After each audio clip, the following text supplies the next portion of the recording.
Hey, I'm Alex Radcliffe from Board Game Co. and today I'm reviewing Planta Nubo from Uwe Rosenberg and Division Games.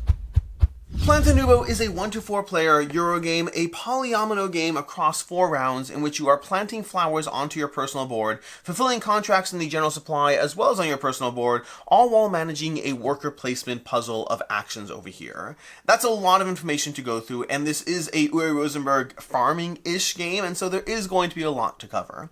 I'm going to try to give you a general overview of the game, a little slower than I just did. Then I'm going to focus on specific aspects, but I will not be covering all the rules in this game. It would be too much to properly convey. This is not a rules of video. This is an overview followed by the review. So the general idea is there's going to be 4 rounds of play in this game. In those 4 rounds of play, what you're going to be, the short version of what you're trying to do, is you are trying to manage a worker placement puzzle where you'll be placing tools between 2 spots, taking the action of one of those spots. Those actions are going to define everything else you're doing in the game, but a key element of the game is you're going to be gathering various polyominoes, placing them down onto your board. When you do so, you'll be gathering little cubes, placing them on those polyominoes, those representing flowers. You'll be trying to harvest those flowers to fulfill contracts, and that's going to give you oxygen.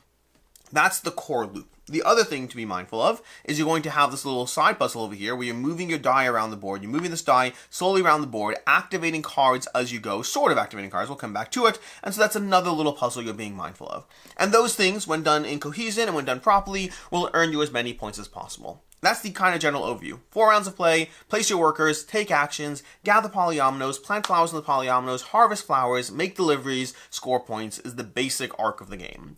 Now we will go into it a bit more right now. Not heavily so, but we're going to go into a bit more just so it covers a bit more sense. But in general, in the game, you're going to have your personal board over here, you're going to have your little sideboard over here, which gives you some other things to manage, and you're going to have your tools over here, which you're placing down into the grid. Now, when you place tools into a grid, you can place them between different tiles. There's going to be these polyomino harvesting tiles over here. So I can place it over here in order to gather a polyomino, or I could take the action over here. Or, during the game, you can flip this and spend 2 of your worker bot over here, of your garden bot or flower bot, whatever it is. You can flip this and take the action of both once per round. So you have the option to go ahead and do that, which means because you have 4 tools, and because one of those tools will not be placed each round, effectively you have the possibility of either 3 or 4 actions per round, depending on whether you flip this garden bot and pay 2 garden bot charges as you go. Now these piles over here are going to represent 2 things. We have the actions and then the flowers. These over here, when you place next to these, and you can never place down here, you always have to touch at least one of the blue action tiles, but when you do so over here, there's going to be a different grid depending on the player count, so you can have different grids at 3 and 4 players as well. Right now, for table space and all that, I've set up as a 2-player game, but the basic idea is you place your tokens down and you take the actions. These actions define the main things you do in the game, but often they're going to be taking these, putting them onto your board, filling them with flowers. It's going to be one of the things you're doing. You have the opportunity to make deliveries. So a tile like this will allow you to look at your own cubes and make deliveries to different spots on the board, to these different contracts. So right now, this tile lets you make 3 deliveries to a single one of these tiles. So if I had a yellow, a blue, and a white, I could go ahead and make deliveries over here, and you can even swap with the marketplace as you do so. You can do one swap over here to give you more flexibility, and then you take the energy shown over there, and possibly an oxygen point if you completed the delivery. Energy is going to be how you cycle on this track, which is going to give you different bonuses. We'll come back to that soon. But that's the basic idea of what you're doing over here. Now, there's a whole bunch of other things to manage. There's also the fact that you're going to have your little goals over here, which are going to give you oxygen as recurring revenue each turn. And again, oxygen being points. Energy is an in-game currency, kind of, and oxygen is points. And so you can have your own little puzzle here of trying to fulfill certain goals. Like, I want to have 3 blue flowers on my board, and then I can take this action and move up on the track, moving from here over to here in order to score more points every round and get a one-time benefit as well.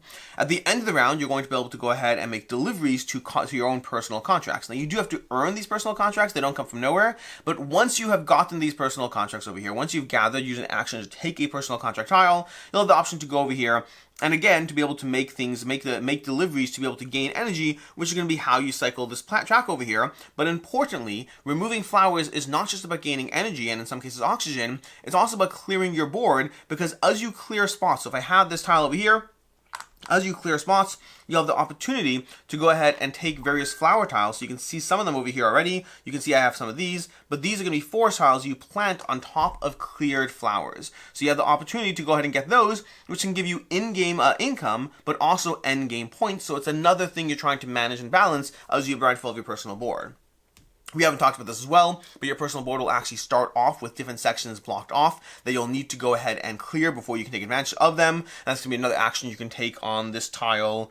One of these tiles over here has the action. There we go. On this tile over here, you have the action to go ahead and clear from your personal board. There's also other ways to do so as well throughout the course of the game. There's always different tips or tricks or things available to you, but you are going to be trying to clear those out. But that's the basic idea of this interchanging. Now, as far as this board over here, the thing you want to be mindful of is as you're moving this die around the board, and this die, by the way, there's ways to rotate it upwards, and that's going to give you various oxygen at various points. You're going to get it as an end of round. You're going to get points equal to the amount of the number on this die. But also in the course of the game, some of the force, for example, might give you points equal to your die +1 or whatnot. So bumping up your die can be very useful. And also you start the game with cards, and these cards over here tell you that when you bump up your die, you get a certain perk. So that's another thing that's going to be going on. You start the game generally with 2 cards, and you can choose to add more cards to your engine as you try to figure out the right combination of how to play everything here. But as you're moving this around the board, every single time you pass by an activate action mark over here, you're going to add markers to that card. So right now when I pass by this, I get to add a marker to the card, which means that when I bump up the die, I get 1 point per marker on the card. So bumping up certain cards will give you an ongoing revenue stream of something for being able to augment those abilities.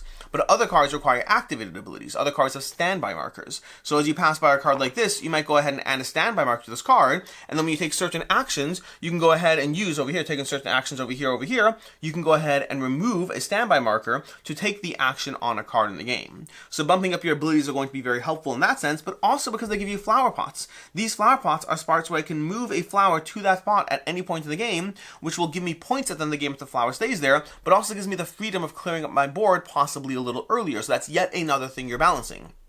Now, at the end of every round, you're going to have this marker moving along the board, which changes the availability of the cards in the game. So, for example, when the game begins, you have a lot of these action cards, but as the game progresses, you have more and more of these endgame scoring cards, which give you a bunch of things you're trying to score for at the end of the game, and that's another little puzzle you're solving as you add these cards to your board that unfortunately slow down the progression of the die, and you don't get rewarded for going on them, but they are helpful to being able to score chunks of points in the game. Now, at the end of the round, you're going to have a tool left over. That tool is going to define a bonus you can get from these various cards over here, these little tiles, and you're going to go ahead and choose to say, well, I have the blue tool left over, so I get to take this guy's bonus, and then this guy will clear, and a new card will come out every single round, and the people that aren't chosen will get little garden bot charges on them that will be able to go over here, which is kind of a catch-all currency for a few things that you can spend it on to give you some freedom and flexibility in the game, and sometimes be used as well to activating certain cards. That's kind of the general overview of the game. There are other things to get into. There's a lot of things going on in the game. There's a full play area that'll go through the full sequence of everything you're doing, or this is the endgame scoring, this is the sequence of what you're doing over here. There's a lot to think about and manage, but the general arc of it is a worker placement puzzle on a shared grid. By the way, I should note, one thing worth mentioning is if I place a tile over here like so, the opposing player cannot touch these tiles with the same tool. They have to use a different tool, and especially at higher player counts, that's going to make this little puzzle even more interesting as you're faced not just with what's available, but when can I even place a tile there, and how quickly can that be cut off based on the tools I have and the tools other players are placing. That's another little thing to manage in the game, another thing to be mindful of as you're trying to think through how to win in the game. That's basically Planta Nubo. There's a lot of small things going on, a lot of things we didn't get into, but the general idea is across 4 rounds of play, you place down your tools to take actions. Those actions are going to populate your board with flowers, flower tiles. Those flower tiles are going to populate with flowers. You're trying to clear those flowers, and you're trying to do so to make deliveries, but also to clear your board for forest planting, and you're doing so while managing a smorgasbord of abilities that you're going to start off with some, and then add others from a marketplace of abilities, both in-game and end-game scoring in the game, that gives you an absolute ton to consider.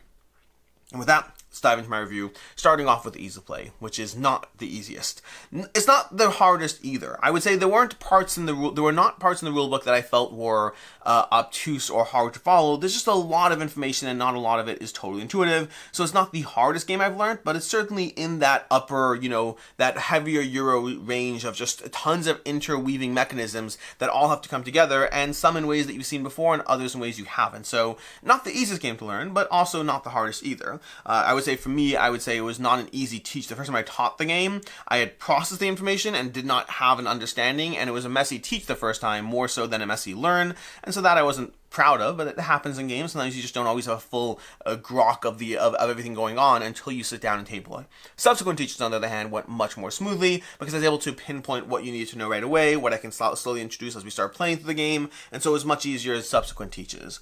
As far as playtime's going to come in around 90 minutes, I'd say. It depends on the player count and how slow your players are, but I think the box says something like 30 minutes per player. It says 30 minutes per player, it says in the box. I think even at a 2-player game, you're probably looking at more than that, but not necessarily a ton more than that. This teach, I'd say maybe a 3-player game might be 90 to 2 hours, a 2-player game might be 60 to 90. Just add that buffer in there. As far as what I like, don't like, and can see others not liking, starting off with what I like, which is I love the art and production already. Everything looks beautiful. My one pet peeve here, I would say, is in the rulebook, all these little cubes look like they have like illustrations on them, and they don't. They have illustrations on the art, but not on the cubes. I wish that the cubes had even stickers, but that would be an absolute pain. But nonetheless, the game looks beautiful, the art looks beautiful, production is great in that sense, but past this, the way the game looks, the worker placement puzzle is satisfying. This little grid of actions, I do kind of wish you could always take 2 actions. I think that would make a far more compelling puzzle, as opposed to the fact that only once per round can you take 2 actions. Means this grid becomes a little less interesting. But when I think of other games that have this, or even what's a game, Cretaceous Rails, I believe. Cretaceous Rails had that grid where you have to constantly think about the placement of different tiles and how to take multiple actions. I think that would have introduced a more compelling puzzle, but as it is, it's still a compelling puzzle. It still does have that location management. It still has being blocked off by certain tools, which force you to examine things differently, and so that worker placement puzzle still does. The grid, being the grid, still has upsides as far as how it works. Past that, there's also just the fact that this is a polyomino game. This is a polyomino game with all the fun stuff that comes with polyominoes as far as how you're going to be facing them off into your grid, trying to make sure you can get everything working out perfectly for you, trying to make sure that you can go ahead and line up different things in different ways to be able to score different areas, being mindful of what areas you're trying to clear to get which points and how everything's going to fit into the gaps, and then taking these soil tiles and placing them down into the gaps. There's a lot of things going on there. But I'd say more so, the thing that is the most compelling for me as usual is powers and abilities. This game comes with a ton of little powers that are going to give you different ways to do extra things in the game. Often at the cost of garden bot charges for some of the cooler ones, but in general, there's just powers and abilities you're lining up around your board, which give you different small ways to break the game. Nothing that is crazy in the way it breaks the game, but just small little levers at your disposal as a player, giving you the options for, okay, great, the game wants me to do this. How can I break free of those shackles? For example, this card over here is a great example. This card will let you get extra cards in the game. So normally, you're getting 1 card extra per round at the end of each round. This one will break that mold and give you more flexibility as far as getting more cards into the game through being able to play those garden bar charges. But is it worth it or is it not? That's a different conversation. But the game gives you ways to break what the game allows you to do through powers and abilities. I love powers and abilities in general, and that's definitely true here as well. So another strong thing for the game. As far as things I don't like in the game, first of all, on a small little nitpick side of things, it's very easy to forget a lot of small things, a lot of sequences, or even just the fact that consistently that happened to me game after game with everyone I played with, is these soil tiles in the game. People constantly add these little 1x1 soil tiles, and they're often meant to be adding into somewhere so you can get like a spot that you otherwise wouldn't get, or clear out your polyomino grid, but it often has you resulting to the result that you forget to place a flower on that soil tile. It's a small thing. I don't know why it's constantly forgotten, but it very much is. But there's a lot of things like that. As you pass by certain pipes in the game, whether you remember to harvest or plant on those, there's a lot of small stuff happening in the structure of the game that allows you to miss any number of small things. And this is true for, this is theoretically a complaint you could apply to any game. I would say for me, I tend to talk about that when it's happened more for me in games. Any complex game can have you forgetting small details. Many do, and in some it matters more than others. But this is definitely one that happened a lot in my plays of the game, and so I'm mentioning it here as well. But still, small nitpick, not a huge thing. I'll say upgrading tiles just didn't really feel worth it. By that I'm referring to on this board over here, when you plug in a module, you add a little token here, which the die has to now pass by. Until then, the die doesn't actually pass by, it skips it instead. But then also in the game, you can upgrade it, and then boom, you're getting a point every single time you pass by it. The problem is the amount of times you actually pass by this throughout the game, and the amount of time by the time you have the flexibility to upgrade those, you're often doing so for 1 or 2 points, which may well be the difference between winning or losing, but it still makes for a very unsatisfying turn. It makes for unsatisfying, oh, I locked in a point or 2. Again, it could be amazing, it could be the difference between winning and losing, but it doesn't feel satisfying, which is more, but I'm all about the player experience, the player choice. Like, do you feel rewarded for what you did? Whether or not it helps you win is kind of immaterial as to whether or not you feel rewarded, or at least for me, that's where it is. And it doesn't feel that rewarding to do something like that. I'll say the ability, the ability to use your tiles often doesn't keep pace with getting new tiles. What I mean by that is around this board over here, you're adding new modules. And at first in the course of the game, when you add these, boom, you go to one of these locations, you use a module power, and done, you get the thing done. But as you play through the game more, you're adding more of these tiles, but you're not taking more actions. And so you get to this part where your tiles start building up these tokens, which there are ways to get points to them. At the end of the game, there's always these ways to activate one of these 4 abilities. So if you specifically this one over here, if you have a whole bunch of extra charge markers, you can get extra oxygen for that. So there's ways to still get rewarded a little bit, but it does feel a little anticlimactic that this game isn't really all about getting new powers and abilities. It's about getting a variety of powers and abilities, not more powers and abilities, because you are still limited as to how much you can actually activate. And so it's like, oh, I have more possible options, but I'm not actually going to use more options game to game, which, especially for someone who loves powers and abilities, that kind of shackles on the freedom the game gives you. The game's like, here's the thing, here's how you break the thing, and here's how we make sure you don't break the thing too much, which I respect from a game design point of view, but again, from a player experience point of view, it's like, I bought this cool new thing,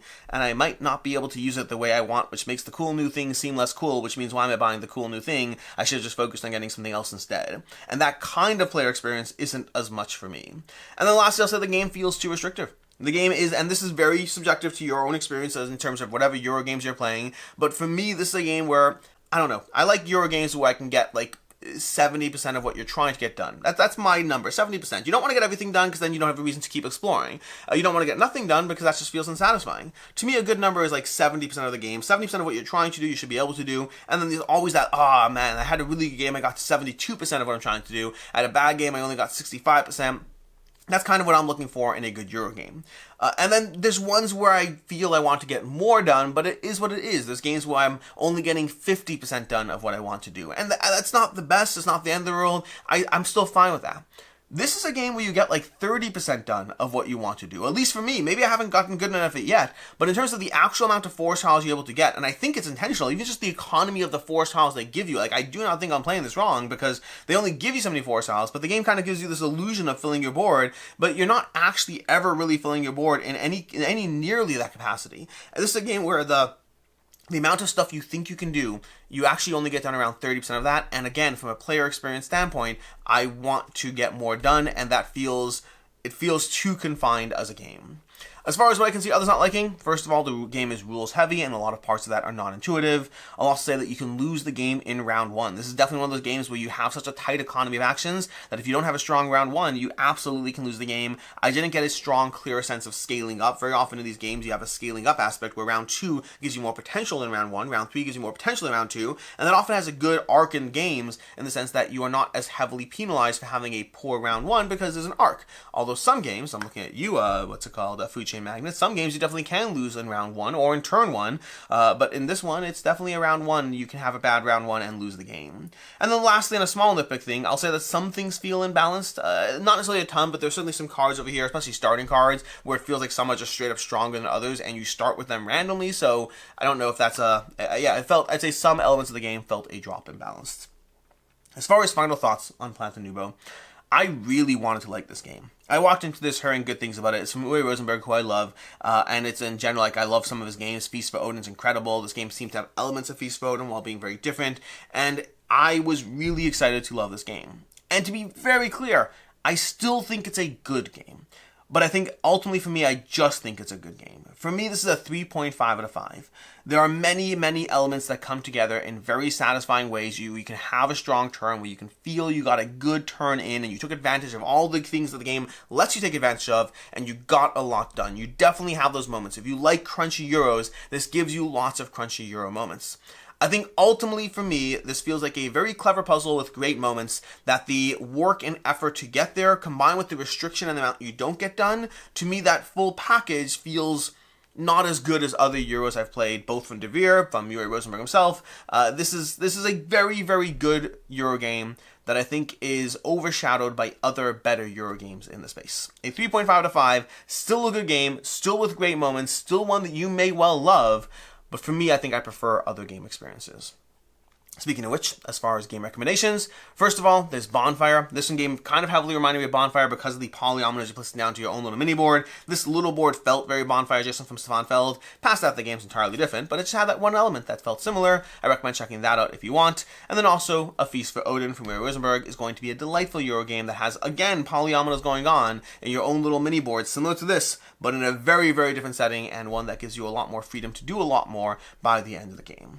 In any case, and until next time, I'm Alex Radcliffe from Board Game Co. I hope you enjoyed this video, and as always, I hope you have a good one.